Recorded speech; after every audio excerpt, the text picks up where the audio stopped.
ना वो उस पर यीशु मसीह का जो घोषणा है जो मैं हूँ वो लिखा है.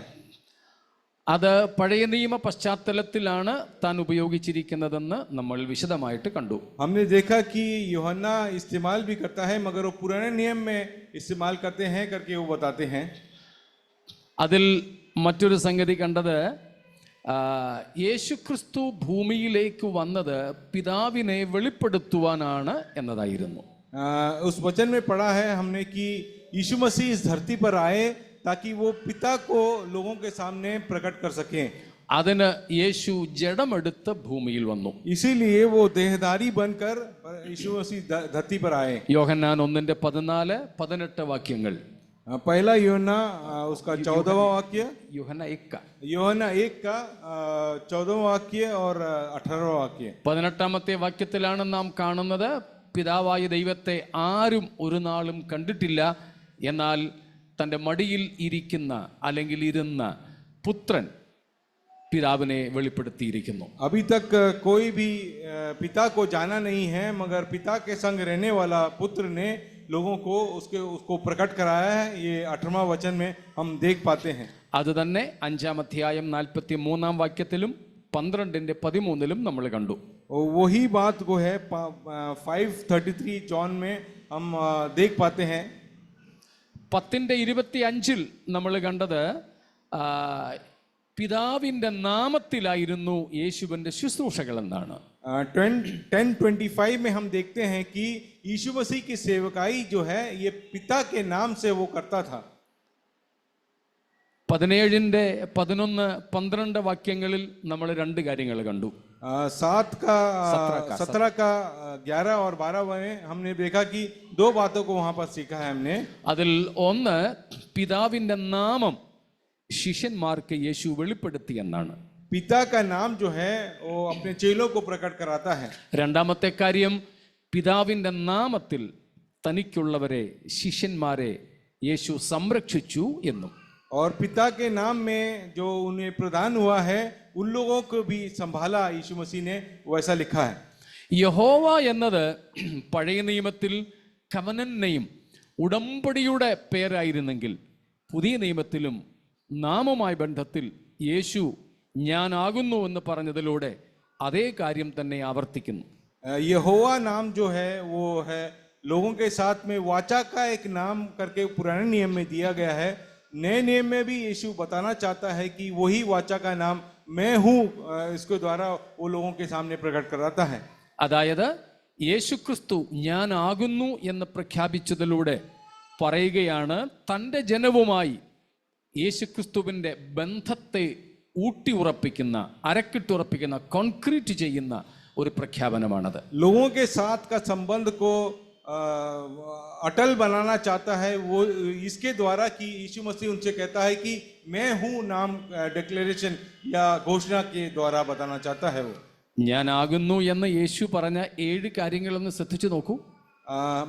मैं हूँ ऐसा घोषणाएं 7 हैं, उसके बारे में जरा सोच कर देखिएगा. അതിൽ യേശു അധികവും പറഞ്ഞിരിക്കുന്നത് യേശു ബ്രെഡ്, അപ്പമാണ്. वो एक है यीशु रोटी है करके कहा. ജലമാണ്, ജീവന്റെ ജലം, വാട്ടർ. मैं जीवन देने वाला जल हूँ ऐसा कहता है वो. ലൈറ്റ്, വെളിച്ചമാണ്. मैं लोगों को प्रकाश देता हूँ ऐसा कहता है. ട്രൂത്ത് ആൻഡ് ലൈഫ്, സത്യവും ജീവനുമാണെന്നൊക്കെ. वो सच्चाई और जीवन है कर वो अपने बारे में कहा. മനസ്സിലാവുന്നുണ്ടോ? യേശു അവകാശം പറയുന്നത് യേശു അപ്പമാണ്, വെള്ളമാണ്, വെളിച്ചമാണ്, വഴിയാണ്, സത്യമാണ് എന്നൊക്കെയാണ്. यीशु अधिकार के साथ यहाँ पर घोषणा करता है कि मैं रोटी हूँ, जीवन का जल हूँ, जीवन हूँ, सत्य हूँ और मार्ग हूँ. ये सब बातें वो अपने आप घोषणा करता है. ഇതെല്ലാം യേശു പറയുന്നത് 2 പ്രധാന സന്ദർഭങ്ങളിലാണ്. ये यीशु मसीह इन घोषणाओं को करता है खास 2 घटनाओं के बीच अंदर. ഒന്നുകിൽ യഹൂദന്മാരുടെ ഉത്സവങ്ങളുടെ, അവരുടെ ഫെസ്റ്റിവൽസിന്റെ നടുവിലാണ്. यहूदी लोगों के जो पर्व हैं उन पर्व के बीच में यीशु मसीह खड़ा होकर इस बातों को कहता है. അല്ലെങ്കിൽ ഏതെങ്കിലും മനുഷ്യരുടെ പ്രത്യേകമായ ആവശ്യങ്ങളുടെ മുൻപിൽ, या फिर जमा हुए मनुष्यों के खास जरूरतों के बीच में यीशु मसीह इस प्रकार की घोषणाएं करता है। മനസ്സിലായോ? क्या आप समझ गए हैं? പിടികിട്ടിയ? യേശു ഞാനാകുന്നു എന്ന പ്രഖ്യാപനം രണ്ട് സന്ദർഭങ്ങളിലാണ് ചെയ്തത്. यीशु मैं हूं ऐसा घोषणा दो अवसरों में करता है। ഒന്നുകിൽ യഹൂദന്മാരുടെ ഉത്സവങ്ങളുടെ മധ്യത്തിൽ, दो इंसिडेंट्स के बीच में करता है। एक तो है यहूदी लोगों का पर्व है, उसके बीच में खड़ा होकर वो ऐसा कहता है। അല്ലെങ്കിൽ ജനത്തിന്റെ ഏതെങ്കിലും അത്യാവശ്യങ്ങളുടെ മുമ്പിൽ, या फिर अपने सामने जमा हुए लोगों के अत्यधिक आवश्यकताओं के बीच में वो ऐसा घोषणा करता है। ഒരു ഉദാഹരണം നാം നോക്കിയാൽ 7-ാം അധ്യായത്തിന്റെ 37-ാമത്തെ വാക്യത്തിൽ എന്താ പറയുന്നത്? उस यूहन्ना 7 का 37 बस उतना काफी है. എപ്പോഴാ? പർവ്വക്കെ അന്തിം ദിൻ, ഉത്സവത്തിന്റെ മഹാദിനമായ ഒടുക്കത്തെ നാളിൽ, पर्व के अंतिम दिन जो मुख्य दिन है। तो യേശുവിന്റെ അവകാശവാദങ്ങൾ ഈ രണ്ട് അവസരങ്ങളിലാണ് ഉണ്ടായിട്ടുള്ളത്. यीशु मसीह धैर्य पूर्वक ये घोषणाएं कब कब करते हैं? दो इंसिडेंट्स के करते हैं। രണ്ടാമത്തേത് ജനത്തിന്റെ ആവശ്യത്തിന് മുമ്പിൽ, और दूसरे बार जो उसने कहा लोगों के जरूरतमंद लोगों के बीच में कहा उन्होंने। അതിന് ഉദാഹരണമാണ് ഇന്ന് നമ്മൾ വായിച്ച വേദഭാഗം. और वो घटना है जो है आज हमने पढ़ा वो वचन में पर देख पाते हैं। 6:35 നാം വായിക്കുന്നത്. 6:35 6 का 35 में हम वो देख पाते हैं।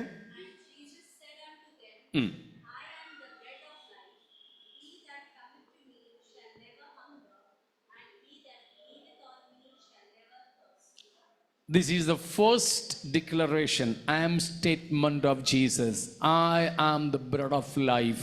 ഇതാണ് യേശുക്രിസ്തുവിന്റെ ആദ്യത്തെ 7 ഞാനാകുന്നു പ്രസ്താവനകളിൽ ഒന്നാമത്തേത്. यीशु मसीह ने 7 बार घोषणा किया कि मैं हूं कर उसमें से पहला घोषणा यीशु मसीह कहता है कि मैं रोटी हूं कर। എന്താ ഇവിടെ യേശു പറയുന്നത്? यीशु यहाँ पर क्या कहता है? ഞാൻ ജീവന്റെ അപ്പം ആകുന്നു, मैं जीवन की रोटी हूं ऐसा कहता है यीशु। എപ്പോഴാ യേശു ഇത് പറയുന്നത്? यीशु मसीह ने ये बात को कब कहा? ഏത് പശ്ചാത്തലത്തിലാണ്, किस बैकग्राउंड में कहा?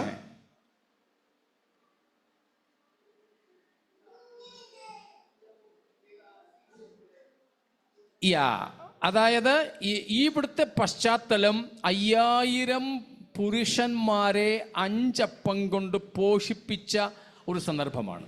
5000 लोगों के बीच में 5 रोटी में लोगों को बांट कर दिया, उसके बीच में उसके बाद में कहा ये। സത്യത്തിൽ 5000 പേരെ കഴിക്കാൻ കൊടുത്തുള്ളൂ? क्या सिर्फ 5000 लोगों को खाने दिया? അല്ല, नहीं, പുരുഷന്മാർ മാത്രം 5000 ആയിരുന്നു. सिर्फ पुरुष 5000 थे वहां पर. അങ്ങനെയാണെങ്കിൽ സ്ത്രീകളും കുഞ്ഞുങ്ങളും അവിടെ എണ്ണപ്പെട്ടിട്ടില്ല. वहां पर उनकी स्त्रियां और उनके बच्चे उनका गिनती नहीं है. അങ്ങനെ വരികയാണെങ്കിൽ 15000 മുകളിൽ പോകും. अगर वह गिनती कर ले तो फिर 10 या 15000 हो जाएगा. അതിന് എത്രയും ആകട്ടെ, അവിടെ പറഞ്ഞിരിക്കുന്നത് 5000 പുരുഷന്മാരെന്നാണ്. वहां पर लिख रखा है कि 5000 पुरुष लोग. 4 സുവിശേഷ പുസ്തകങ്ങളിലും ഒരുപോലെ രേഖപ്പെടുത്തിയിട്ടുള്ള ഏക അത്ഭുതമാണ് ഇത്. ये 4 सुसमाचार में एक समान लिखकर रखा हुआ है ये घटना.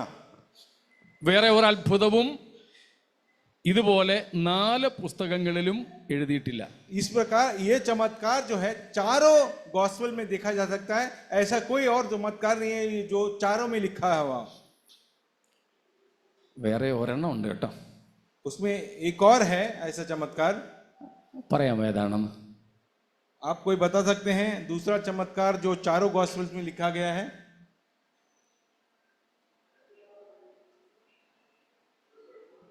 പാടൻ? Very good.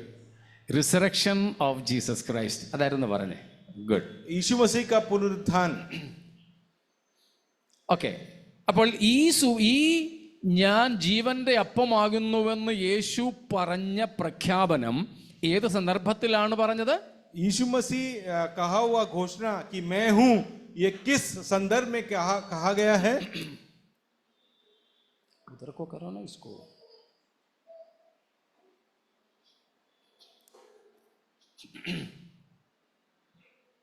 അയ്യായിരം പേരെ യേശു പോഷിപ്പിച്ച സന്ദർഭം. 5000 लोगों को रोटी दिया उसके बाद में.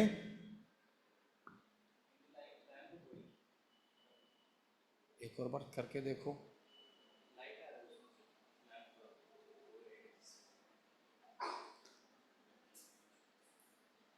ഇവിടെ യേശു ഈ പ്രഖ്യാപനം നടത്തുന്നത് അവിടെ കൂടി വന്ന സകല ജനത്തിനും ആഹാരം കഴിക്കേണ്ട ഒരാവശ്യത്തിന് മുൻപിലാണ്. यीशु के सामने जमा हुए लोग हैं, उन लोगों को भोजन की आवश्यकता है. उस अवस्था के बीच में वो घोषणा करता है कि मैं रोटी हूं कर. എൻ്റെ കൂടെ നിങ്ങൾ വരുന്നുണ്ടോ? क्या आप लोग हमारे संग हैं? യേശുവിന്റെ ഞാനാകുന്നു എന്ന പ്രഖ്യാപനങ്ങൾ രണ്ട് സന്ദർഭങ്ങളിൽ. यीशु मसीह का घोषणा कि मैं हूं दो अवसरों में होता है. ഒന്നുകിൽ ഉത്സവങ്ങളുടെ മധ്യേ, एक तो है पर्व के बीच में, രണ്ട് ജനത്തിന്റെ ആവശ്യത്തിന്റെ മുമ്പിൽ, और दूसरा है लोगों की आवश्यकताओं के बीच में. അതിന് രണ്ട് തെളിവുകൾ നമ്മൾ ഇപ്പോൾ കണ്ടു. और उसका दो उदाहरण हमने आज देखा 6ഉം 7ഉം അധ്യായങ്ങളിൽ നിന്ന്. 6 और 7वें अध्याय में देखा യോഹന്നാ का. എല്ലാം യോഹന്നാന്റെ സുവിശേഷം, അതുകൊണ്ട് ആ പേര് പുസ്തകത്തിന്റെ പറയാത്ത കേട്ടോ. യോഹन्ना के सुसमाचार में है, इसीलिए नाम नहीं कहता हूं मैं. എന്താ ഇതിന്റെ അർത്ഥം? इसका मतलब क्या है?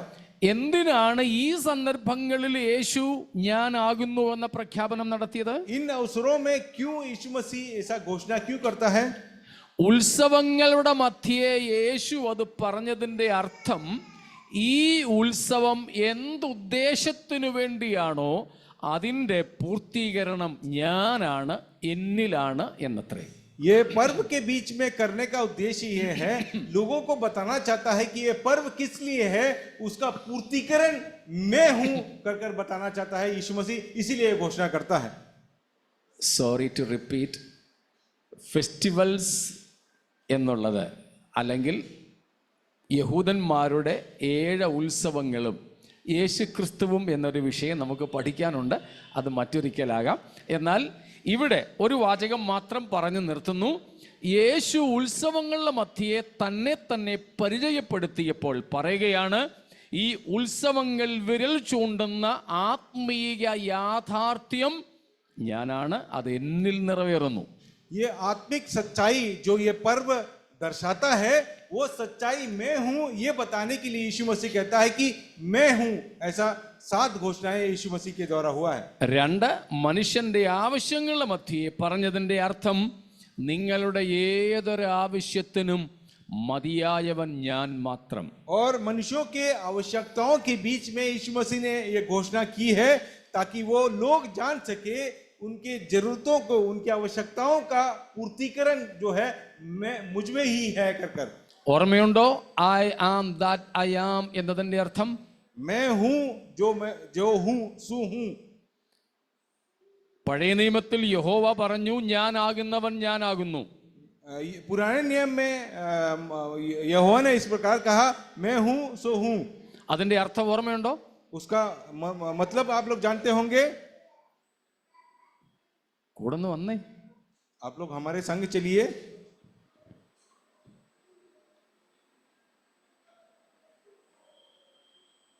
പെട്ടെന്ന് John, Ashish,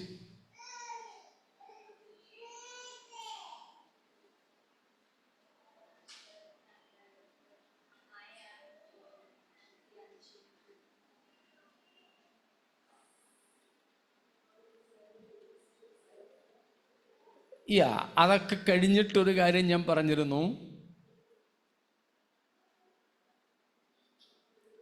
I am that I am means I am what you are in need of. मैं हूं जो सो हूं, उसका मायना ये है कि मैं वो हूं जो आप लोग की आवश्यकता या जरूरतें हैं। ഓരോരുത്തരുടെയും ആവശ്യാനുസരണം ഞാൻ എന്തായിരിക്കണമോ ഞാൻ അതാകുന്നു എന്നത്രേ അതിൻ്റെ ഒരർത്ഥം. आपकी आवश्यकता पूर्ण जिस प्रकार से जिस आवश्यकता है, उस आवश्यकता को पूरा करने के लिए मैं हूं कर यीशु मसीह कहता है। ഓർമ്മയുണ്ടോ വല്ലോ?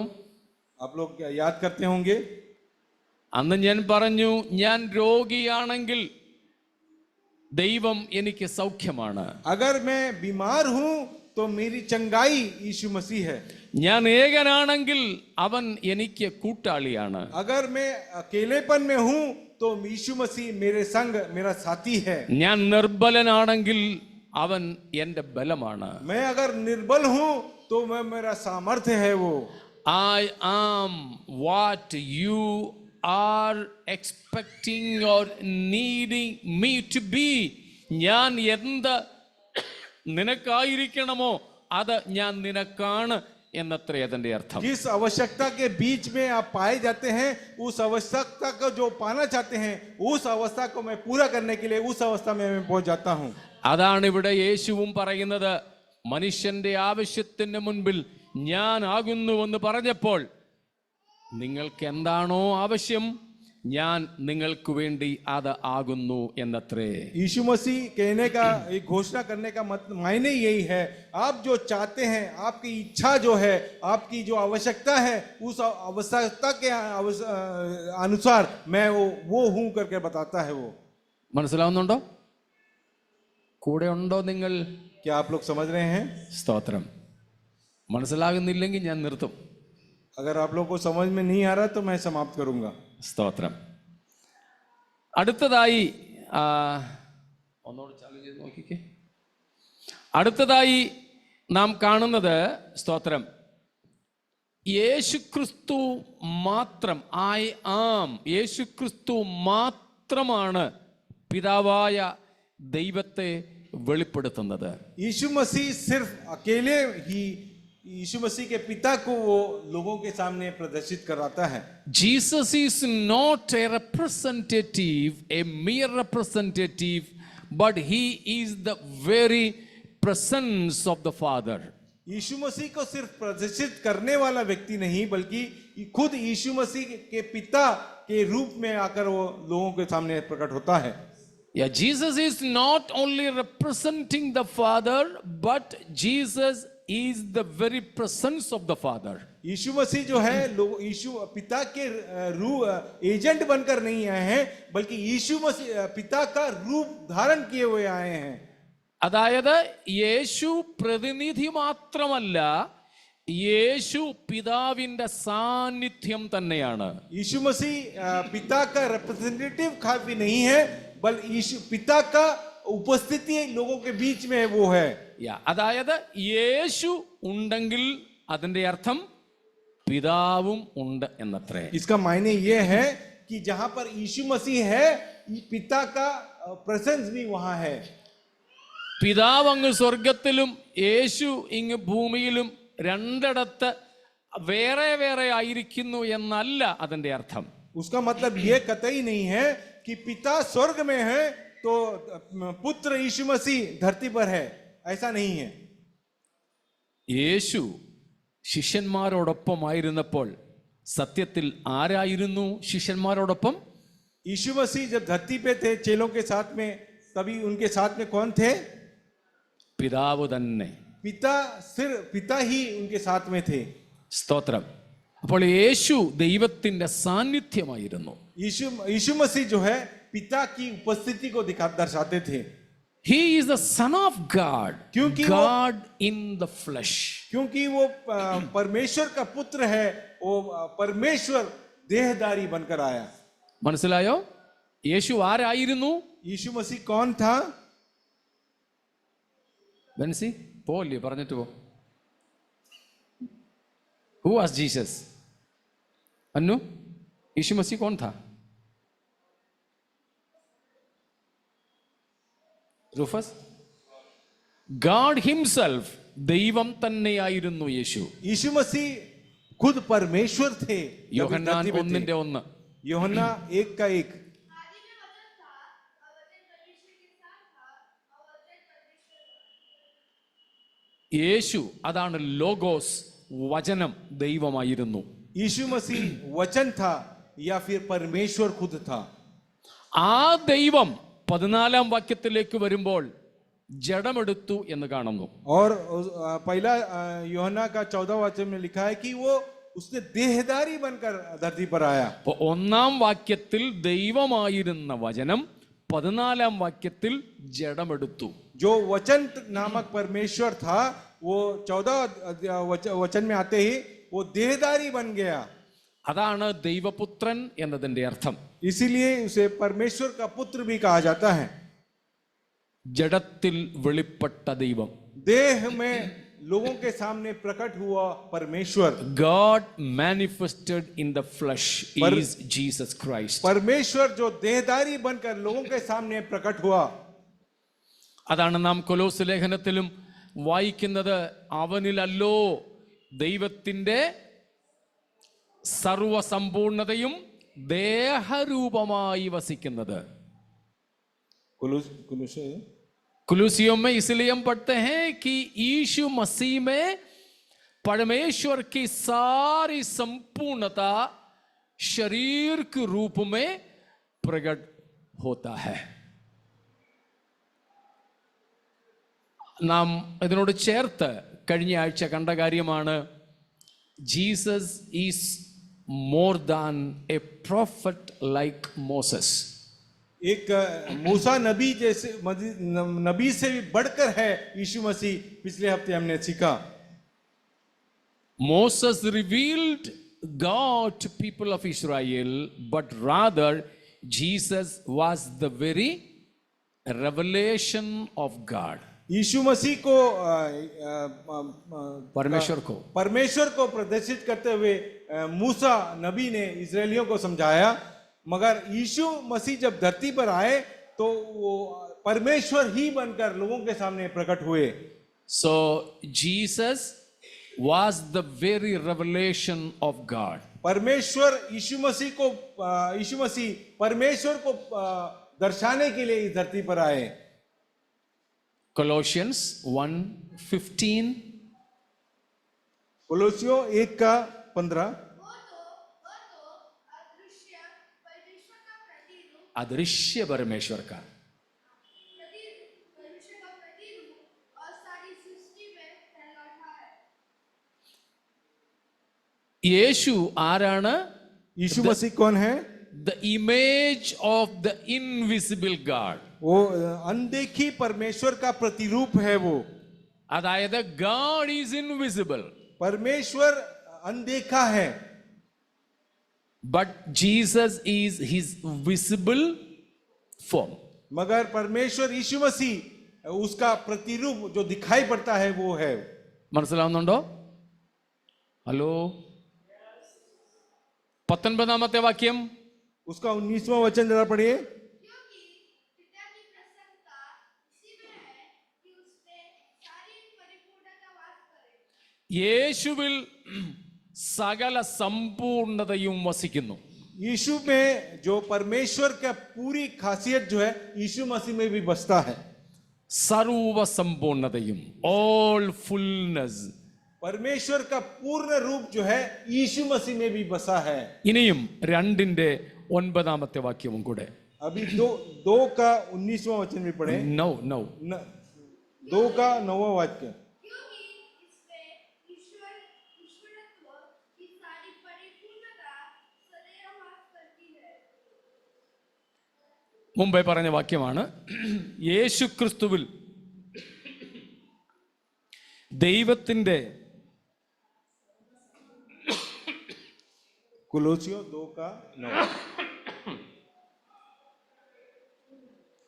യേശുക്രിസ്തുവിൽ ദൈവത്തിന്റെ സർവസമ്പൂർണതയും ദേഹരൂപമായി വസിക്കുന്നു. उसमें लिखा है क्योंकि उसमें ईश्वरत्व की सारी परिपूर्णता सदैव वास करती थी. സ്തോത്രം. കൂടെ വരുന്നുണ്ടോ? क्या आप लोग हम समझ पाते हैं ये? സ്തോത്രം. ഇതാണ് യേശു ഞാനാകുന്നു എന്ന് പറഞ്ഞതിൻ്റെ അർത്ഥം. യേശു ദൈവപുത്രനാണ്, അദൃശ്യനായ ദൈവത്തിൻ്റെ ദൃശ്യരൂപമാണ്, ദൈവത്തിൻ്റെ സർവസമ്പൂർണതയും ദേഹരൂപമായി വസിക്കുന്ന ജഡത്തിൽ വെളിപ്പെട്ട ദൈവമാണ്. जब यीशु मसीह कहता है कि मैं हूं, यीशु का कहने का मतलब तात्पर्य यह है कि परमेश्वर का सारी ईश्वरत्व उसमें है कर और वो परमेश्वर को का प्रतिपुरुष है, ऐसा बताना चाहता है लोगों को. അതുകൊണ്ട് നമുക്ക് സന്തോഷിപ്പാൻ ഒരു വകയുണ്ട്. इसीलिए हम लोग आनंदित हो पाते हैं. കഴിഞ്ഞ ആഴ്ച ഞാൻ പറഞ്ഞിരുന്നത്, पिछले हफ्ते भी मैं आप लोगों से कहा, the name of Jesus therefore bears authority, power and significance. യേശുവിൻ്റെ നാമത്തിന് അതുകൊണ്ട് ശക്തിയും അധികാരവും പ്രാധാന്യതയുമുണ്ട്. इसीलिए यीशु मसीह के नाम में जो है वो सामर्थ्य है, अधिकार है और शक्ति है. യേശുവിൻ്റെ നാമത്തിലുള്ള ഏറ്റവും വലിയ അധികാരം എന്താണ്? यीशु के नाम में सबसे बड़ा अधिकार क्या है? जोहान बोल सकते हो?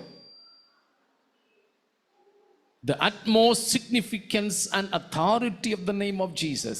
सबसे ज्यादा अधिकार जो यीशु मसीह के नाम में है वो क्या हो सकता है? कोई बता सकते हैं? First and foremost, सबसे पहला और सबसे बेहतरीन. शरण, especially in relation with us. हमारे साथ के रिश्ते में. Pardon? Not wrong. യോഹന്നാന്റെ സുവിശേഷവുമായി ബന്ധപ്പെട്ട് തന്നെ യേശുവിൻ്റെ നാമം നമുക്ക് തരുന്ന ആദ്യത്തെ അധികാരം എന്താണ്? यीशु मसीह के नाम में हम देख पाते हैं कि यूहन्ना का सुसमाचार में लिखा है कि उसका नाम हमें क्या प्रदान करता है. हाँ, 1:12. यूहन्ना 1:12 कि परंतु जिन्होंने उसे ग्रहण किया उसने उन्हें परमेश्वर की संतान होने का अधिकार दिया. अर्थात उन्हें जो उसके नाम पर किसके नाम पर? യേശു के नाम पर. യേശു ക്രിസ്തുവിൻ്റെ നാമത്തിൽ വിശ്വസിക്കുന്നവർക്ക് ദൈവത്തിൻ്റെ മക്കളാകാനുള്ള അധികാരം ദൈവം നൽകിയിരിക്കുന്നു. जो परमेश्वर पर विश्वास करते थे उनको संतान बनने का अधिकार परमेश्वर प्रदान करता है. അപ്പോൾ യേശുവിൻ്റെ നാമത്തിലുള്ള അധികാരം, അതിൻ്റെ ആദ്യ പടി നിങ്ങൾ പറഞ്ഞതുപോലെ പാപമോചനമാണ്. ദൈവമക്കൾ എന്ന installation into the family of God, ദൈവത്തിൻ്റെ കുടുംബത്തിലേക്കുള്ള പ്രവേശനമാണ് യേശുവിൻ്റെ നാമത്തിൽ നമുക്ക് ലഭിക്കുന്ന परमप्रधानമായ अधिकारम. यीशु मसीह के नाम में जो अधिकार है वो अधिकार क्या है कहा जाए तो सबसे बहुमूल्य चीज क्या है कि हमें पापों से मुक्ति दिलाता है और उसके घराने में हमें प्रवेश कराकर उसका संतान बनाता है. എൻ്റെ ഓർമ്മ ശരിയാണെങ്കിൽ അപ്പോസ്തല പ്രവൃത്തികൾ 26:18 ഒന്ന് വായിച്ചു നോക്കിയേ. प्रेरितों का किताब 26वां अध्याय उसका 11वां वाक्य जरा पढ़ के देखिए. 18वां वचन. 18वां वाक्य पढ़ के देखिए.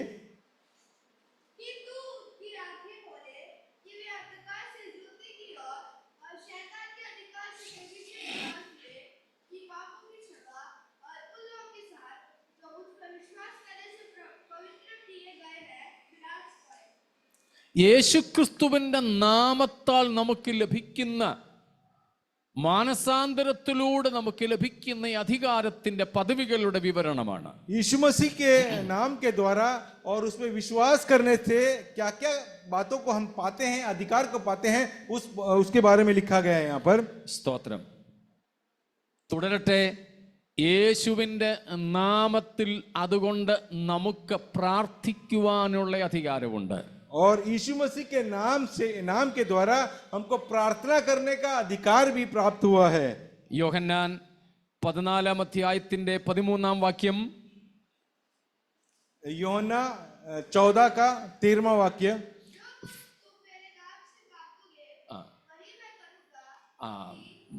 मेरे नाम से बस അവിടെയും നാം കാണുന്നു യേശുവിന്റെ നാമത്തിൽ നമുക്ക് പ്രാർത്ഥിക്കുവാനുള്ള അധികാരമാണ്. यीशु मसीह के नाम से हम प्रार्थना करने का अधिकार भी हमने पाया है. ഇനിയുള്ളത് എഴുതിയിട്ടുണ്ട് അവിടെ, സമയം ലഭിക്കാൻ വേണ്ടി വായിക്കുന്നില്ല.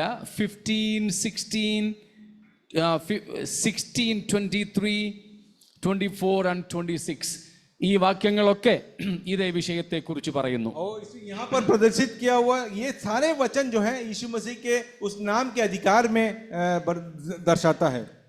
യേശുവിന്റെ നാമത്തിൽ നമുക്ക് പ്രാർത്ഥിക്കാം. यीशु के नाम से हम प्रार्थना कर सकते हैं. യേശുവിന്റെ നാമത്തിലുള്ള പ്രാർത്ഥന പിതാവ് കേൾക്കുന്നു. अगर यीशु मसीह के नाम से है, क्योंकि हम प्रार्थना करते हैं तो पिता परमेश्वर उसको कान रखकर हमें उसके प्रार्थनाओं का जवाब देता है. സ്തോത്രം. യേശുവിന്റെ നാമത്തിന്റെ പ്രാധാന്യമാണ്. यीशु मसीह के नाम की खासियत बता रहा हूं आप लोगों को. അപ്പോസ്തല പ്രവൃത്തികൾ 4:12 പത്രോസ് അക്കാര്യം വീണ്ടും വ്യക്തമാക്കുന്നുണ്ട്. प्रेरितों का काम 4 अध्याय उसका 12वां वाक्य में पत्रस की बातों को दर्शाता है.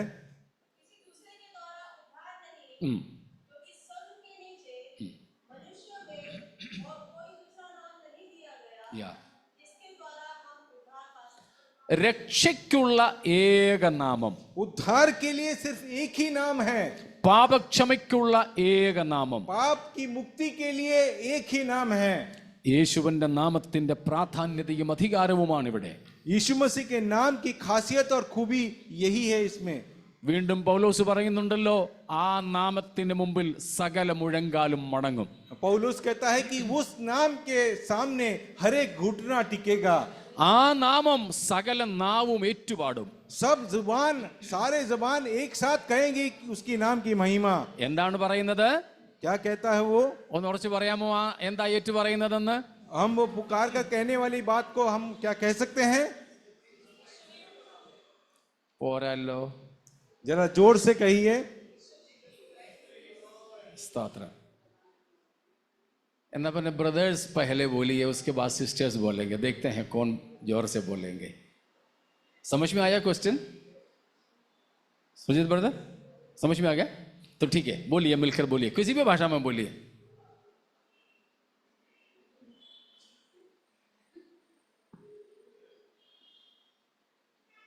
बोलिए ना.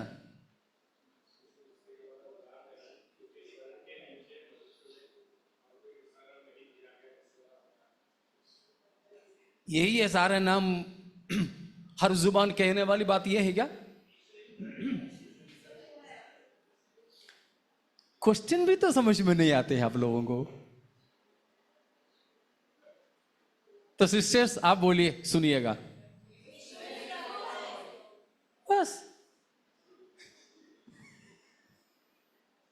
हर जुबान अंगीकार करने वाली बात क्या है? यीशु ही प्रभु है. യേശു ഹി പ്രഭു ഹേ. അതാ ഒന്ന് ഉറച്ചു പറയാൻ പറഞ്ഞത്, വേറൊന്നുമല്ല. यीशु ही प्रभु है, इस बात को आपको जोर से कहना था.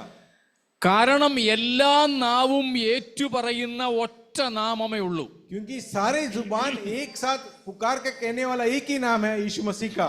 സ്വർഗത്തിലുള്ളതും ഭൂമിയിലുള്ളതും അധോലോകത്തിലുള്ളതും ആയ സകല നാവും ഒരുപോലെ പിതാവിന്റെ മഹത്വത്തിനു വേണ്ടി ഏറ്റുപറയുന്ന നാമമാണ് യേശുവിന്റെ നാമം. स्वर्ग में, धरती पर और धरती के नीचे सब जुबान एक साथ पुकार कर कहेगा कि यीशु मसीह का नाम.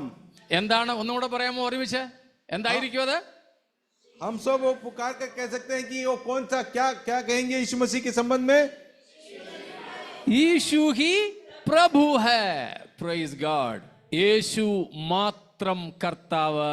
सिर्फ यीशु मसीह ही प्रभु है. ആവർത്തിക്കുന്നു, യേശു മാത്രം കർത്താവ്. सिर्फ यीशु मसीह ही प्रभु है. ഒന്നും കൂടെ നേറ്റു പറയാമോ? യേശു മാത്രം കർത്താവ്. यीशु मसीह ही प्रभु है, ये कहेंगे हम जोर से. ഹല്ലേലൂയ. Praise God. ഇതൊക്കെ ഏറ്റു പറഞ്ഞോണം കേട്ടോ. ये सब बातों को हम जोर से घोषणा करना है. ചുമ്മാതെ നടക്കുമ്പോഴും പറഞ്ഞോണ്ട് പൊക്കോണം. हम ऐसे ही चलते समय भी हम ऐसा घोषणा कर कर चले कि यीशु मसीह ही प्रभु है. ഞാനതെല്ലാം 4 കാര്യങ്ങൾ പറയാറുണ്ട്. मैं 4 बातों को इसके लिए कहता हूँ. നിങ്ങൾ കേട്ടിട്ടുണ്ടത്? आप लोगों ने सुन रखा है ये.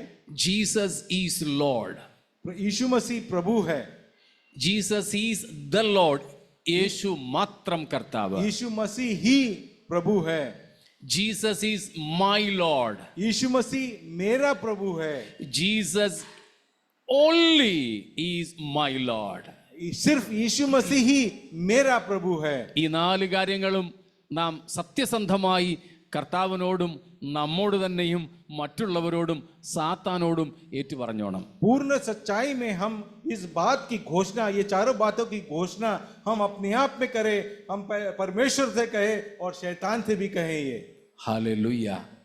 അതുകൊണ്ട് ഞാനാകുന്നു എന്ന് യേശു പറഞ്ഞതിന്റെ അധികാരവും വ്യാപ്തിയും മനസ്സിലാകുന്നുണ്ടോ? मैं हूं करने की कहा हुआ घोषणा के बारे में उसका मतलब, उसका मायने आप लोग पूर्णता समझ गए होंगे, ऐसा समझता हूं मैं.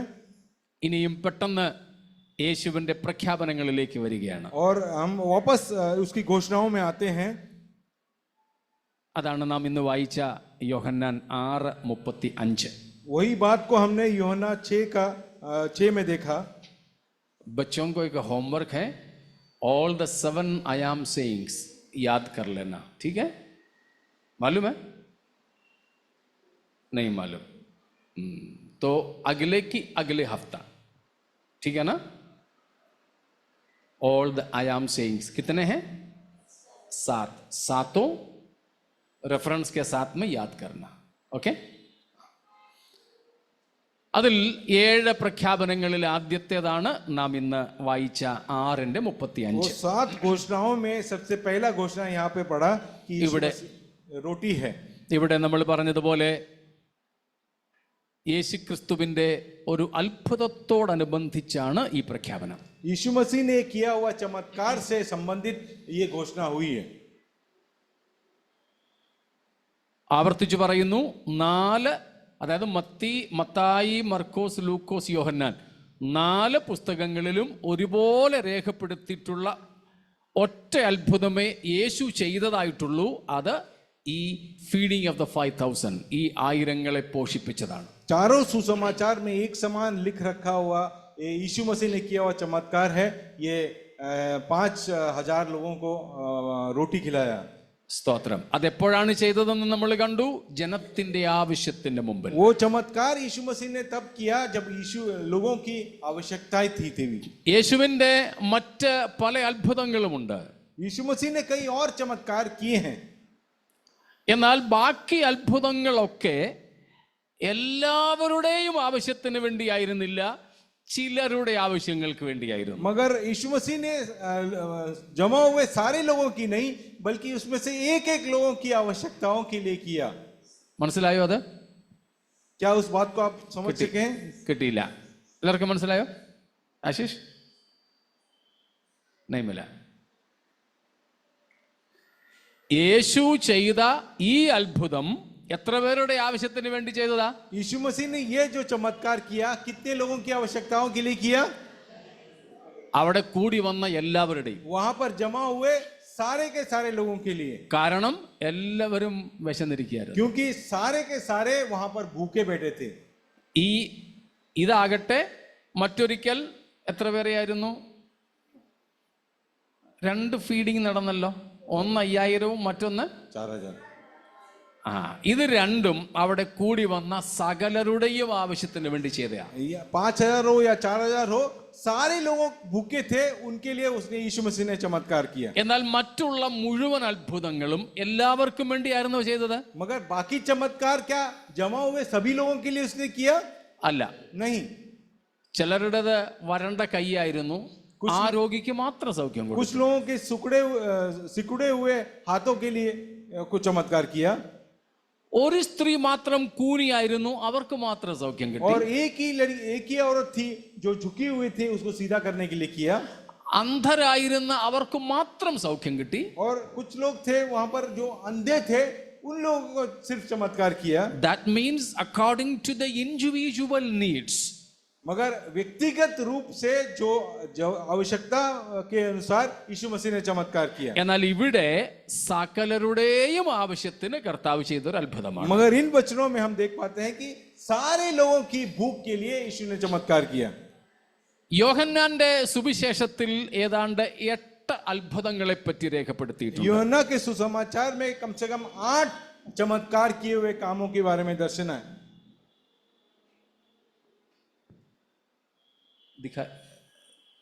കാണുന്നുണ്ടോ? ഓക്കെ, സ്തോത്രം. മൊത്തം ഏതാണ്ട് 37 അത്ഭുതങ്ങൾ 4 സുവിശേഷങ്ങളിലായിട്ട് രേഖപ്പെടുത്തിയിട്ടുണ്ട്. चारों सुसमाचार मिलाकर देखा जाए तो 37 चमत्कार दर्शाया गया है. അതിൽ 8 എണ്ണം യോഹന്നാന്റെ സുവിശേഷത്തിൽ. उसमें से 8 चमत्कार यूहन्ना के सुसमाचार में पाया जाता है. അതും കൂടെ എളുപ്പം ഒന്ന് കാണിച്ചു തരാം. Next slide.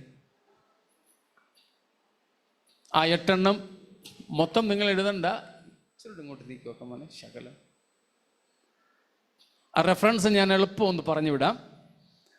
യോഹന്നാൻ 2-ാം അധ്യായത്തിൽ വെള്ളം വീഞ്ഞാക്കുന്നു.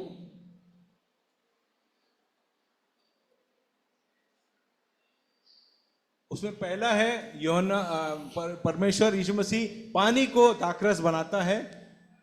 4:46, 5:1, 6:1, 6:19, 9:1, 11:43 and 21:1 following. അവിടെ നിങ്ങൾ നോക്കിയാലും മതി, ഇവിടെ എഴുതിയിട്ടുണ്ട്. സമയം ലാഭിക്കാൻ വേണ്ടി ഞാൻ പറയാതെ അങ്ങ് വിടുന്നു. ഈ 8 എണ്ണമാണ് യോഹന്നാന്റെ സുവിശേഷത്തിലെ അത്ഭുതങ്ങൾ. यूहन्ना के सुसमाचार में लिखा गया जो चमत्कारी कामों के 8 है वो जो यहाँ पर लिखा गया है. യോഹന്നാന്റെ അത്ഭുതങ്ങൾ രേഖപ്പെടുത്തുന്നതിൽ ഒരു പ്രത്യേകതയുണ്ട്. यूहन्ना के सुसमाचार में चमत्कार लिखा गया है, उसकी एक खासियत है. വെറും അത്ഭുതമായിട്ടല്ല യോഹന്നാൻ അവയെ കാണുന്നത്. सिर्फ यूहन्ना ने चमत्कार के तौर पर ही लिख नहीं रखा है इसके बारे में. പിന്നെ फिर किसके लिए है? അടയാളമായിട്ടാണ് ഓരോ അത്ഭുതത്തെയും യോഹന്നാൻ എടുത്തു കാണിക്കുന്നത്. मगर यूहन्ना चिन्ह के तौर पर भी लोगों को दिखाना चाहता है, इसीलिए उस चमत्कार के बारे में बताया है. So according to John, miracle is not a mere miracle, but every miracle is a specific, definite, significant sign. यीशु मसीह के किए हुए चमत्कार के बारे में, चमत्कार को दर्शाने के लिए सिर्फ यूहन्ना ने चमत्कार के लिए नहीं लिखा, बल्कि ये चिन्ह के तौर पर यीशु मसीह के चमत्कार को लिखा है. അത് വളരെ പ്രധാനപ്പെട്ട ഒരു കാര്യമാണ്. ये बहुत मायने रखता है कि ये बात को याद रखना. അതുകൊണ്ടാണ് അത്ഭുതങ്ങൾ മുഴുവനും യോഹന്നാൻ എഴുതി പിടിപ്പിക്കാഞ്ഞത്. इसीलिए यूहन्ना ने सारे चमत्कारों को उसके सुसमाचार में नहीं लिखा. നമ്മളും കൂടുതൽ അത്ഭുതങ്ങൾക്ക് വളരെ പ്രാധാന്യം നൽകുന്നവരാണ്. हम लोग भी यीशु के किए हुए चमत्कार भी हमारे लिए काफी मायने रखता है. നമ്മുടെ ജീവിതത്തിലും അത്ഭുതങ്ങൾക്ക് വേണ്ടി വളരെ ഓടി നടക്കുന്നവരാണ്. और हमारे जीवन में भी चमत्कार के लिए हम यहाँ वहाँ भटकते रहते हैं. അതുകൊണ്ട് ഹിന്ദിയിൽ ഒരു പറച്ചിലുണ്ട്, ചമത്കാർ കാ നമസ്കാർ. इसीलिए कहावत है हिंदी में, चमत्कार को नमस्कार. ഇന്ന് എവിടെ അത്ഭുതം ഉണ്ടെന്ന് പറഞ്ഞാലും ആൾക്കാര് ഓടിപ്പോകും. आजकल जहां भी चमत्कार होता हो, लोग दौड़ दौड़ कर पहुंच जाएंगे वहां पर. പകല് പോയില്ലെങ്കിലും രാത്രിയിലെങ്കിലും പോകും. अगर सुबह में नहीं गए तो रात को चमत्कार के लिए पहुंच जाएंगे. ഫോണിൽ കൂടെയെങ്കിലും ഒന്ന് ബന്ധപ്പെടും. कम से कम फोन के द्वारा चमत्कार हो तो वो भी कोशिश करेंगे. ഇന്നിപ്പാണെ പിന്നെ സൂമും ഗൂഗിൾ മീറ്റും ഒക്കെ ഉണ്ട്. അതിൽ കൂടെയും പിന്നെ വീഡിയോ ചെയ്ത കാര്യങ്ങളൊക്കെ നടത്താം. गूगल मीट या टीम्स के द्वारा या जूम के द्वारा हम वो मीटिंग में भाग लेकर चमत्कार का भाग बनना चाहते हैं. എന്നിട്ട് നമ്മൾ പ്രാർത്ഥിക്കും, ഒരു അത്ഭുതം നടന്നായിരുന്നെങ്കിൽ അവരെ രക്ഷിക്കപ്പെട്ടേനെന്ന്. और हम जो चाहते हैं कि वो चमत्कार हो जाए तो लोग उद्धार को पाएंगे कर വെറുതെയാ, नहीं होता है वैसा. വെറുതെയാ. കഴിഞ്ഞ ആഴ്ചയും ജോളി ആന്റിയും ഞങ്ങൾ തമ്മിൽ സംസാരിച്ചു. पिछले हफ्ते में और जॉली आंटी बात कर रहे थे. അപ്പൊ ഷരോന്റെ ജീവിതത്തിൽ ചെയ്ത അത്ഭുതത്തെ കുറിച്ചൊക്കെ ഇങ്ങനെ സംസാരിക്കുകയായിരുന്നു. शरोन के जीवन में किया हुआ उस चमत्कार के बारे में सब हम बातें कर रहे थे. ആ സമയത്ത് ഞങ്ങൾ പറഞ്ഞു, ജോളി ആന്റിയുടെ വീട്ടിലെ അങ്കിളും മക്കളും രക്ഷിക്കപ്പെടാനായിരുന്നെങ്കിൽ ഷാരോന്റെ അത്ഭുതം ഒന്നും കാണണ്ടായിരുന്നു, ജോളി ആന്റിയുടെ അത്ഭുതം കണ്ടാൽ മതിയായിരുന്നു. अगर शरोन का चमत्कार देखकर जोलेंडी के हस्बैंड और बेटे अगर उद्धार में आते थे, उसका जरूरत भी नहीं था। जोलेंडी के जीवन में जो चमत्कार हुआ वो देखे तो उनके पति और बेटे विश्वास से आ जाते। ഹാർട്ട് പേഷ്യൻ്റ് ആയിരുന്ന ജോളി ആൻറ്റിക്ക് ദൈവം കൊടുത്ത അത്ഭുത വിടുതലിലൂടെയാണ് ആൻറ്റി രക്ഷിക്കപ്പെട്ടതും ഇങ്ങോട്ട് വന്നതും ആൻറ്റിയെ യോഗത്തിനൊക്കെ ഒരു വിലക്കുമില്ലാതെ അങ്കിള് വിടുന്നതും. जो हृदय की बीमारी से चंगाई जो जोलेंडी ने पाया है, उस चमत्कार को देखे ही तो विश्वास नहीं आ रहे थे, मगर परमेश्वर ने उनको ऐसा, उनके पति ने ऐसा फ्री टाइम दिया है, जाके परमेश्वर की आराधना आप कीजिए। പക്ഷേ അത്ഭുതം കാണാഞ്ഞിട്ടാണോ അവർ രക്ഷിക്കപ്പെടാത്തത്? क्या चमत्कार देख करके वो विश्वास में नहीं आए, ऐसा कह सकते हैं हम? അവർ അത്ഭുതം കണ്ടു. उन्होंने चमत्कार देखा है, ഒന്നല്ല ഒന്നിലധികം. उन्होंने एक नहीं बल्कि एक से बढ़कर ज्यादा देखा है उन्हें। പക്ഷേ അതൊക്കെ കണ്ട് വേണമെങ്കിൽ നിങ്ങളുടെ ദൈവം വലിയ ഉള്ളിയാന്ന് പറഞ്ഞ് പോകുന്നതല്ലാതെ അവര് കർത്താവിങ്കിലേക്ക് വരുന്നില്ല. यीशु मसीह का अगर यीशु मसीह ने किसी के जीवन में चमत्कार को देखकर कोई भी व्यक्ति होता तो वो इस प्रकार कहेंगे, यार आपका परमेश्वर तो महान चमत्कार करने वाला व्यक्ति है, बोलकर वो चले जाएंगे। നമ്മുടെ സണ്ണി ബ്രദർ, हमारे सनी ब्रदर भी ऐसे हैं। എന്തൊരു അത്ഭുതമാ! कितना चमत्कार परमेश्वर ने उनके जीवन में किया है। പക്ഷേ അദ്ദേഹം ഉൾപ്പെടെ ഉള്ളവരൊക്കെ ഈ അത്ഭുതം കണ്ടിട്ട് എന്ത് ചെയ്യേ? मगर वो खुद चमत्कार देखने के बावजूद वो अभी तक कहां पर हैं वो? അപ്പോൾ അത്ഭുതങ്ങളല്ല സത്യത്തിൽ ആരെയും രക്ഷയിലേക്ക് നയിക്കുന്നത്. सिर्फ चमत्कार को ही देख करके कोई भी उद्धार के मार्ग में नहीं आ सकता है। പിന്നെന്തിനാ ദൈവം അത്ഭുതം ചെയ്യുന്നത്? फिर चमत्कार परमेश्वर क्यों करते हैं? അടയാളങ്ങളായിട്ടാണ്. क्योंकि वो चमत्कार एक चिन्ह के तौर पर देना चाहता है। അതിലേക്ക് വരുന്നതിന് മുമ്പ് ഞാൻ ഒരു കാര്യം കൂടെ പറയാം. उसमें आने से पहले मैं एक बात को आपको सामने रखना चाहता हूँ। സ്തോത്രം. ഏറ്റവും വലിയ അത്ഭുതം എന്താണ്? सबसे बड़ा चमत्कार कौन सा है? ഏറ്റവും വലിയ അടയാളവും എന്താണ്? और सबसे बड़ा चिन्ह वो क्या है, वो भी बताइए। रूफस, और कुछ नहीं है पक्का? ഏറ്റവും വലിയ അത്ഭുതവും അടയാളവും മറ്റൊന്നുമല്ല, യേശു ക്രിസ്തുവിന്റെ ഉയർത്തെഴുന്നേൽപ്പാണ്. सबसे महान चमत्कार और सबसे महान चिन्ह यही है कि यीशु मसीह मरों में से जी उठा। इसलिए बोला ना മത്തായിയുടെ സുവിശേഷം 12-ാമത്തെ അധ്യായത്തിൽ നാം അത് കാണുന്നുണ്ട്. मत्ती सुसमाचार के 12वां अध्याय में हम देख पाते हैं। 38 തൊട്ട് 40 വരെയുള്ള വാക്യങ്ങളാണ്. 38 से लेकर आगे वचन में देखा जाता है। യേശുവിന്റെ അടുക്കൽ വന്നിട്ട് പരീശന്മാര് പറഞ്ഞു, ഞങ്ങൾ കണ്ട് വിശ്വസിക്കേണ്ടതിന് ആകാശത്ത് നിന്നൊരു അടയാളം കാണിച്ചതാ. यहूदी लोग जो है यीशु मसीह के सामने आकर कहते हैं कि स्वर्ग से कोई चमत्कार करके दिखाओ तभी मानेंगे हम आपको। യേശു മശിഹയാണെന്ന് തെളിയിക്കാൻ ഒരടയാളം. यीशु मसीह उद्धार करता है, ये मसीह है कर कर समझाने के लिए कोई चमत्कार कीजिए कर कर यहूदी लोग कहते हैं। और യേശു വായുവിൽ കൈയൊക്കെ മടക്കി വീശി കണ്ണൊക്കെ അടച്ച് സംഭവം വല്ലതും ചെയ്തോ? यीशु मसीह ने अपनी आंख को बंद कर हाथ पैर घुमाकर थोड़ा कुछ चमत्कार वहां पर किए क्या? नहीं, ഇല്ല. वैसा नहीं किया कुछ। 40-ാമത്തെ വാക്യം വായിച്ചു. उसका 40वां वचन पढ़े, 12वां अध्याय का 40।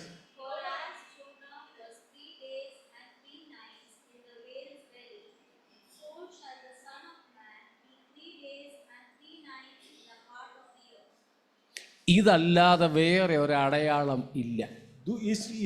इसको छोड़कर दूसरा और कोई चिन्ह यीशु नहीं दिखाया। എന്താണ് പറഞ്ഞതിന്റെ സാരം? യേശു മരിച്ച് അടക്കപ്പെട്ട് ഉയർത്തെഴുന്നേൽക്കും. അതാണ് യേശുവിന്റെ മശിഹാത്വത്തിനുള്ള തെളിവ്. यीशु मसीह मसीहा है ये बताने के लिए उसने एक ही चिन्ह दिखाया, वो मारा गया, गाड़ा गया और फिर जी उठा, यही चिन्ह है। അതുകൊണ്ട് വേറെ ഒരത്ഭുതവും നടന്നില്ലെങ്കിലും ഈ അത്ഭുതം ലോകത്തോട് നാം വിളിച്ചു പറയണം. अगर कोई और चमत्कार के बारे में हम दूसरों को नहीं बताए, मगर ये बात को, ये चिन्ह को दूसरों के सामने समझाना चाहे कि यीशु मसीह मरे, गाड़े गए और तीसरे दिन जी उठे कर യേശു ക്രിസ്തുവിന്റെ മരിച്ചവരുടെ ഇടയിൽ നിന്നുമുള്ള ഉയർത്തെഴുന്നേൽപ്പാണ് ഏറ്റവും വലിയ അത്ഭുതവും അടയാളവും. मरो में से जी उठा है, यही सबसे बड़ा चिन्ह है, यीशु मसीह मसीहा है कर നമ്മുടെ ജീവിതത്തിലും അതേ ആകാവൂ കേട്ടോ. वो हमारे जीवन में भी वही कारण होना चाहिए जिसके द्वारा हम विश्वास करें. സ്തോത്രം. നമ്മുടെ വിശ്വാസത്തിനും പ്രത്യാശയ്ക്കും അടിസ്ഥാനം യേശു ക്രിസ്തുവിന്റെ ഒഴിഞ്ഞ കല്ലറയായിരിക്കണം. हमारा विश्वास का और आशा का आधार भी यही होना चाहिए कि यीशु मसीह का कब्र खाली पड़ा है, वो जी उठा है. നമ്മുടെ കർത്താവ് ഉയർത്തെഴുന്നേറ്റിരിക്കുന്നു. हमारा मसीह जी उठा है. മരണത്തിന് ഇനിയും അവന്റെ മേൽ അധികാരമില്ല. मृत्यु को उसके शरीर के ऊपर कोई अधिकार नहीं है. കുറഞ്ഞ പക്ഷം 6 ശക്തികളെ എങ്കിലും പരാജയപ്പെടുത്തിക്കൊണ്ടാണ് യേശു ഉയർത്തത്. कम से कम 6 सामर्थ्य को नाशवान कर यीशु मसीह जी उठा है. സ്തോത്രം. അതാണ് ഏറ്റവും വലിയ അടയാളം. वही सबसे बड़ा चिन्ह है. ഒരടയാളം കൂടെ, ഒരത്ഭുതവും കൂടെ അതിനോട് ചേർന്ന് നിൽക്കുന്നു. അത് പക്ഷെ നമ്മുടെ ജീവിതവുമായി ബന്ധപ്പെട്ടാണ്. एक और चमत्कार और चिन्ह है जो हमारे जीवन से आधारित है. അതെന്താ? वो क्या है? പറയാമോ റോഹൻ? സാമുൽ? ജോഹാൻ?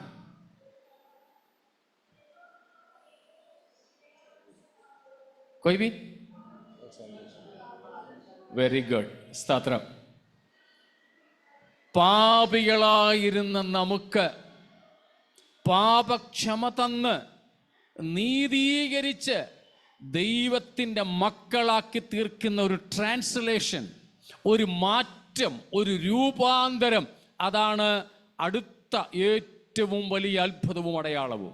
हम जो पापी थे, हम लोगों का पाप क्षमा किया, हमें राइचियस डिक्लेयर करने के बाद में परमेश्वर के संतान बनाया. यही चमत्कार और चिन्ह हमारे जीवन में हुआ है. ദൈവത്തിന്റെ ശത്രുക്കളായിരുന്ന നാം ഇന്ന് ദൈവത്തിന്റെ മക്കളായി. हम जो यीशु मसीह के बैरी थे, वो यीशु मसीह के संतान बनाए गए. മരണത്തിൽ ആയിരുന്ന നാം ഇന്ന് ജീവിപ്പിക്കപ്പെട്ടിരിക്കുന്നു. जो हम मृत अवस्था में थे, हम लोगों को जीवंत बनाया है परमेश्वर. ഇതാണ് ഏറ്റവും വലിയ അത്ഭുതം. यही सबसे बड़ा चमत्कार है. അക്ഷരീയമായി മരിച്ചടക്കപ്പെട്ട യേശു അക്ഷയനായി ഉയർത്തത് ഒന്നാമത്തെ ഏറ്റവും വലിയ അത്ഭുതവും അടയാളവുമാണ്. मरा हुआ यीशु मसीह फिर जी उठा, ये सबसे पहला चमत्कार और चिन्ह है.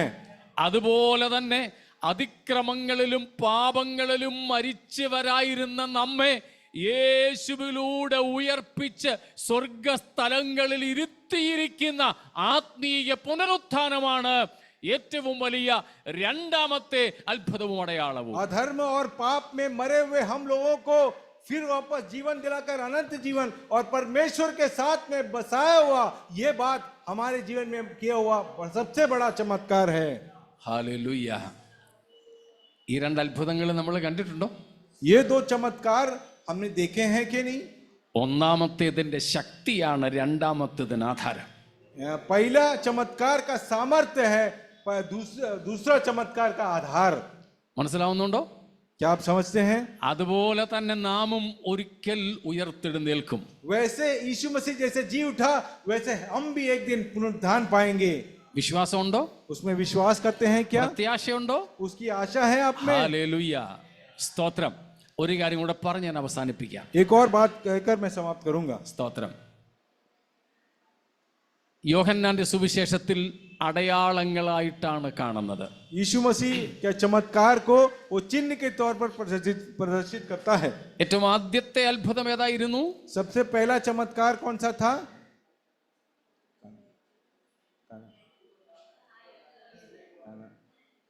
യേശുക്രിസ്തു ചെയ്തതിൽ ഏറ്റവും ആദ്യത്തെ यीशु मसीह ने किया हुआ सबसे पहला चमत्कार कौन सा है? രണ്ടാം അധ്യായത്തിൽ കാണുന്ന ടേണിംഗ് വാട്ടർ ഇൻടു വൈൻ. दूसरे अध्याय में देखते हैं कि पानी को दाखरस बनाता है वो.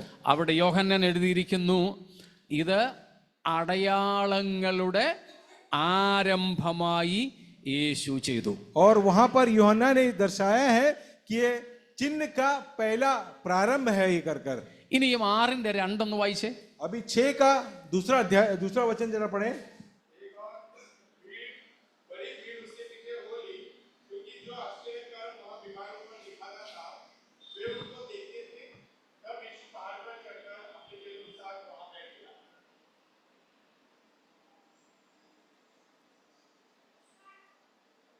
അവിടെ അത്ഭുതമെന്നാണ് ഹിന്ദിയിൽ കൊടുത്തിരിക്കുന്നത്.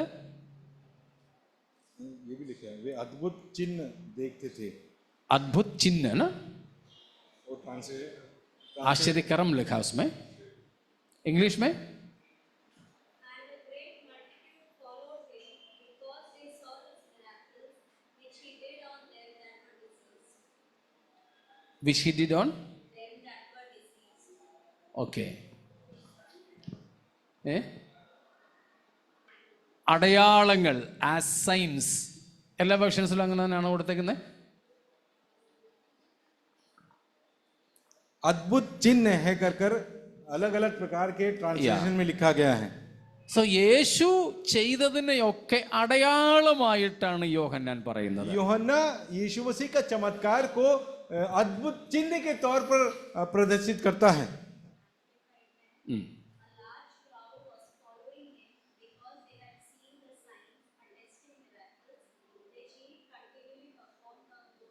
Yeah, signs and his deemed miracles.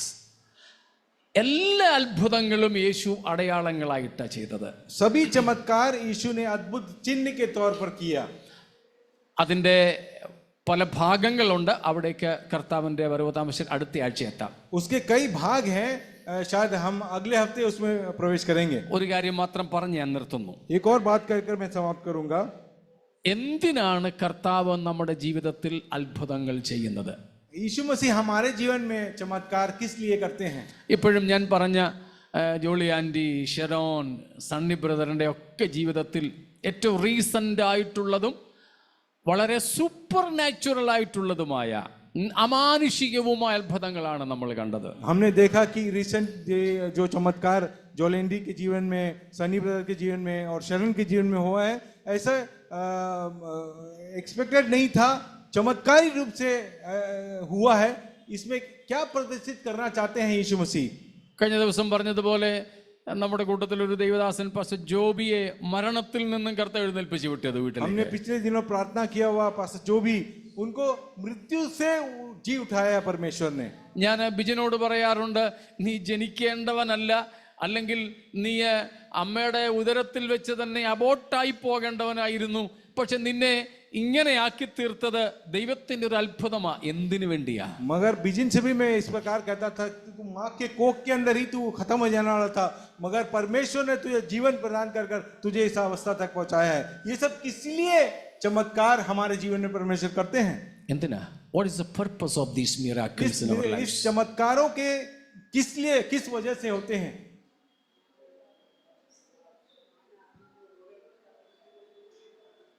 Okay, അത്രേ ഉള്ളൂ. क्या मैं हूं कर कर ये घोषित आपके जीवन में भी करना चाहता है? തീർച്ചയായും യേശുവിന്റെ അധികാരം, ദൈവത്വം അതിൽ വെളിപ്പെടുന്നുണ്ട്.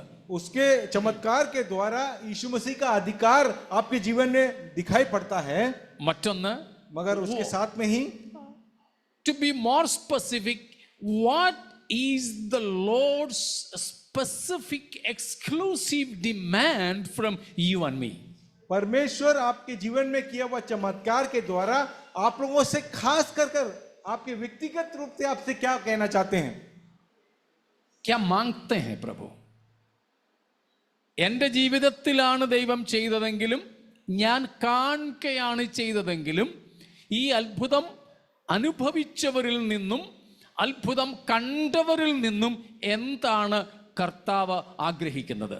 यीशु मसीह ने दूसरों के जीवन में चमत्कार किया हो या आपके जीवन में चमत्कार किया हो, दूसरों के जीवन के चमत्कार से और आपके जीवन से परमेश्वर आपसे क्या चाहते हैं? എന്തോ ആൻറ്റി? അതും രണ്ടാമതേ ഉള്ളൂ. वो भी दूसरी बात है ये। Yeah, पहला बात അതിനും മുമ്പ് उससे भी पहला बात जो है, यीशु मसीह क्या चाहते हैं हमसे? അതന്നെ സാക്ഷ്യം പറയുക, ടെസ്റ്റിമണി, അതിനും മുമ്പ് गवाही देना, दूसरों को बताना, ये दूसरा है घटना है। उससे पहले क्या होना चाहिए हमारे जीवन में?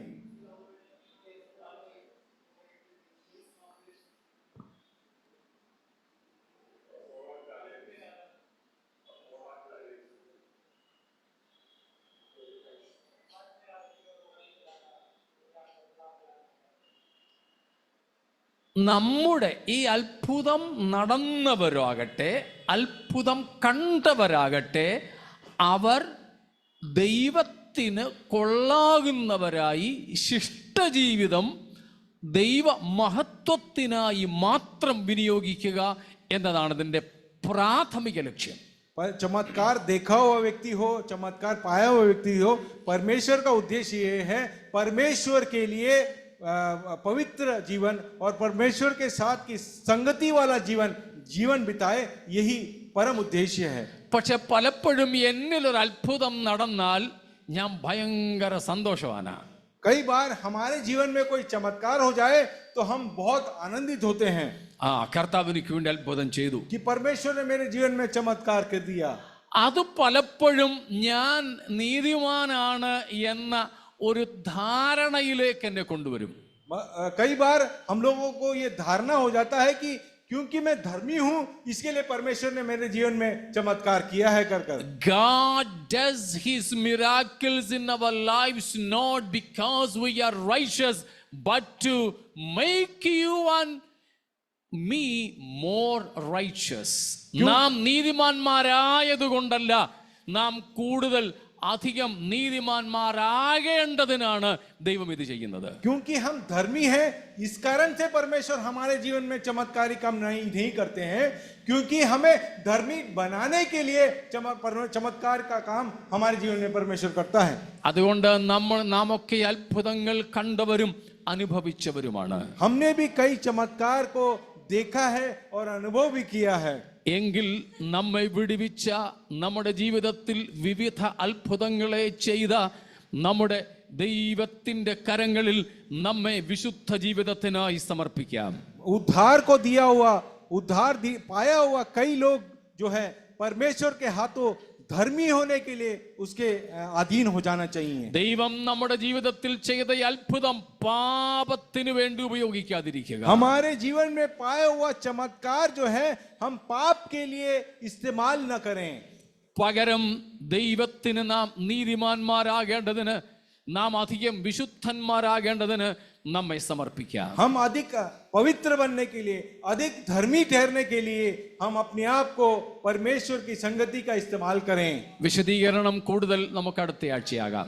इसके बारे में वर्णन जो है अगले हफ्ते दिया जाएगा. എന്നാൽ ഇന്ന് പകൽ നമുക്ക് നമ്മെ തന്നെ ഈ അത്ഭുതവാനായ കർത്താവിന്റെ കരങ്ങളിൽ ഏൽപ്പിക്കാം. इस चमत्कारी चिन्ह दिखाने वाले परमेश्वर के हाथों में हम अपने आप को समर्पण करते हैं. നമ്മുടെ യേശു ആരാണെന്ന് നമുക്കൊന്ന് തിരിച്ചറിയാം. हमारा यीशु मसीह कौन है, इस बात को अच्छी तरह समझें. നമ്മുടെ ആവശ്യങ്ങളുടെ മുൻപിൽ അവൻ അത്ഭുതങ്ങൾ ചെയ്യുന്നവനാണ്. हमारे जरूरतमंद के अवस्थाओं में वो चमत्कार करता है. എന്നാൽ അത്ഭുതങ്ങളെ കണ്ടവരും പ്രാപിച്ചവരും നമ്മുടെ കർത്താവിന്റെ സ്വഭാവത്തിന് അനുരൂപമായി രൂപാന്തരപ്പെട്ടേ തീരൂ. यीशु मसीह के चमत्कार चिन्ह को देखे हुए लोग जो हैं परमेश्वर यीशु मसीह के स्वभाव और उसके भाव में ढल जाएं, ऐसा परमेश्वर हमसे चाहते हैं. അല്ലാത്ത പക്ഷം അത് നമുക്ക് ശിക്ഷാവിധിക്ക് കാരണമാകും. अन्यथा आपको दंड के लिए ये कारण बन जाएगा. അതുകൊണ്ടാണ് പറയുന്നത്, അധികം ലഭിച്ചവനോട് അധികം ചോദിക്കും. जिसको ज्यादा दिया है उससे ज्यादा परमेश्वर रिटर्न में चाहेगा. നമ്മുടെ കർത്താവ് വരുന്നു. हमारा परमेश्वर बहुत जल्द आ रहा है. നമ്മുടെ കർത്താവ് തന്റെ സഭയെ ചേർക്കാൻ വരുന്നു. परमेश्वर अपनी कलीसिया को लेने के लिए वापस आ रहा है. വിശുദ്ധന്മാർ മാത്രമേ അവനോടുകൂടെ പോകൂ. सिर्फ पवित्र जनों को वो साथ ले जाएंगे. വിശ്വാസിയെ ചേർക്കാനല്ല വരുന്നത് യേശു. वो विश्वासियों को संग ले जाने के लिए नहीं आता है. വിശുദ്ധരെ ചേർക്കാൻ, वो पवित्र लोगों को ले जाने के लिए आ रहा है. വിശ്വസ്തന്മാരെ ചേർക്കാൻ जो विश्वास योग्य है उसे ले जाने के लिए आ रहा ഈ है. പകൽ നമുക്കതിനായി സമർപ്പിക്കാം. आज सुबह उसके लिए हम अपने आप को समर्पित करते हैं। മാറാനാഥ, मारानाथा, ഞാൻ ജീവന്റെ അപ്പമാകുന്നു. मैं जीवन की रोटी हूँ। ആ ജീവന്റെ അപ്പം ഭക്ഷിച്ച് നിത്യജീവൻ പ്രാപിപ്പാൻ ഈ വചനങ്ങളാൽ ദൈവം നമ്മെ उस അനുഗ്രഹിക്കട്ടെ. जीवन की रोटी को खा करके अनंत जीवन पाने के लिए परमेश्वर आपको सहायता करे।